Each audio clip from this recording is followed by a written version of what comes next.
ಯುಗಾದಿ ಪ್ರಯುಕ್ತ ಚಿತ್ರದುರ್ಗದ ಮುರುಘರಾಜೇಂದ್ರ ಬೃಹನ್ಮಠದಲ್ಲಿ ಆಯೋಜಿಸಲಾಗಿರುವ 4 ದಿನಗಳ ವಿಶೇಷ ಕಾರ್ಯಕ್ರಮಕ್ಕೆ ನಿನ್ನೆ ಚಾಲನೆ ನೀಡಲಾಯಿತು. ಮೊದಲ ದಿನ ಶೂನ್ಯ ಪೀಠದ ಮೂಲಪುರುಷ ಅಲ್ಲಮ ಪ್ರಭುಗಳ ಕುರಿತು ರಾಜ್ಯ ಮಟ್ಟದ ಕವಿಗೋಷ್ಠಿ ನಡೆಯಿತು. ಈ ಸಂದರ್ಭದಲ್ಲಿ ಎಸ್ಜೆಎಂ ವಿದ್ಯಾಪೀಠದ ಆಡಳಿತ ಮಂಡಳಿ ಸದಸ್ಯ ಡಾ ಬಸವಕುಮಾರ ಸ್ವಾಮೀಜಿ, ದಾವಣಗೆರೆ ವಿರಕ್ತ ಮಠದ ಡಾ ಬಸವಪ್ರಭು ಸ್ವಾಮೀಜಿ, ಬಸವಮೂರ್ತಿ ಮಾದಾರ ಚೆನ್ನಯ್ಯ ಸ್ವಾಮೀಜಿ, ವಿಮರ್ಶಕಿ ಹಾಗೂ ಕವಯಿತ್ರಿ ತಾರಿಣಿ ಶುಭದಾಯಿನಿ, ಚಿತ್ರದುರ್ಗ ಕಲಾ ಕಾಲೇಜಿನ ಪ್ರಾಚಾರ್ಯ ಡಾ ಜೆ ಕರಿಯಪ್ಪ ಮಾಳಿಗೆ ಸೇರಿದಂತೆ ಹಲವರು ಉಪಸ್ಥಿತರಿದ್ದರು. ಮೈಸೂರು, ಧಾರವಾಡ, ಕೊಪ್ಪಳ, ಶಿವಮೊಗ್ಗ, ಚಿತ್ರದುರ್ಗ, ದಾವಣಗೆರೆ ಸೇರಿದಂತೆ ರಾಜ್ಯದ ನಾನಾ ಜಿಲ್ಲೆಗಳ ಕವಿಗಳು, ಸಾಹಿತಿಗಳು ಹಾಗೂ ವಿಮರ್ಶಕರು ಅಲ್ಲಮ ಪ್ರಭುಗಳ ಕುರಿತು ಕವನ ವಾಚಿಸಿದರು. ಬಳಿಕ ಪ್ರೊಫೆಸರ್ ತಾರಿಣಿ ಶುಭದಾಯಿನಿ ಅಲ್ಲಮ ಪ್ರಭು ಬೆಡಗು ಮತ್ತು ಒಗಟಿನ ಭಾಷೆ ಮೂಲಕ ಶೂನ್ಯ ದರ್ಶನ ಮಾಡಿಸಿದವರು. ಇಂದಿನ ಯುವಜನರು ಮೊಬೈಲ್ ಮಾಯೆಯಿಂದ ಹೊರಬಂದು ಹೊಸ ಜ್ಞಾನದ ಅನ್ವೇಷಣೆ ಮಾಡಬೇಕು ಎಂದರು. ಪ್ರಾಚಾರ್ಯ ಡಾ ಜೆ ಕರಿಯಪ್ಪ ಮಾಳಿಗೆ ಅಲ್ಲಮ್ಮರ ವೈಚಾರಿಕ ಚಿಂತನೆಗಳು ಇಂದಿನ ಪೀಳಿಗೆಗೆ ದಾರಿದೀಪ ಎಂದರು.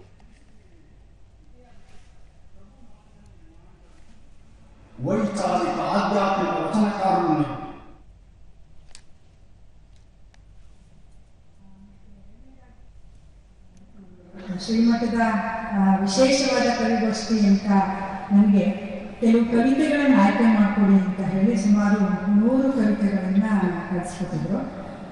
100 ಕವಿತೆಗಳನ್ನು ಓದ್ತಾ ಹೋದಾಗೆಲ್ಲ ನನಗೆ ಅನಿಸಿತ್ತು ಇಷ್ಟೇ, ಕೆಲವು ಕವಿ ಪರಿಚಯಗಳ ಕವಿತೆಗಳನ್ನು ಅಂದರೆ ಅಲ್ಲಮನ ಕವಿ ಪರಿಚಯವನ್ನು ಓದಿ ಆ ಕವಿ ಪರಿಚಯವನ್ನೇ ತಿರುಗಾವಣೆ ಮಾಡಿ ಒಂದಿಷ್ಟು ಕವಿತೆಗಳನ್ನು ಬರೆಯುವ ಪ್ರಯತ್ನವನ್ನ ಕೆಲವು ಕವಿಗಳು ಮಾಡಿದ್ರು. ಕಂಡದ್ದು ಹೇಳ್ತಾರೆ, ಕಾಣದ್ದನ್ನು ಹೇಳುವ ಏಕೈಕ ವ್ಯಕ್ತಿ. ಕಾಣದ್ದನ್ನು ಹೇಳುವ ಏಕೈಕ ವ್ಯಕ್ತಿ ಅಂದ್ರೆ ಮೂರ್ತವನ್ನು ಹೇಳುವುದಲ್ಲ, ಅಮೂರ್ತವನ್ನು ಹೇಳುವಲ್ಲ. ಸುಮ್ಮನೆ ಒಂದ್ಸಾರಿ ಹೇಳ್ತೀನಿ, ಶಬ್ದದೊಳಗ ನಿಶಬ್ದದಂತೆ. ಈ ಒಂದು ಸಾಲಿಗೆ ಇದನ್ನು ಜೀರ್ಣಿಸಿಕೊಳ್ಳದೆ ನನಗೆ ತುಂಬಾ ಕಷ್ಟ. ಎಷ್ಟು ಸಾರಿ ಓದಿದವರು ತುಂಬಾ ಭಿನ್ನವಾಗಿ ಅರ್ಥ ಆಗ್ತಕ್ಕಂತಹ ಅಲ್ಲಮನ ವಚನಗಳು ನಮ್ಮ ಕನ್ನಡ ಸಾಹಿತ್ಯ ಮತ್ತು ಸಂಸ್ಕೃತಿಯ ಸಂಪತ್ತಿದ್ದಾರೆ.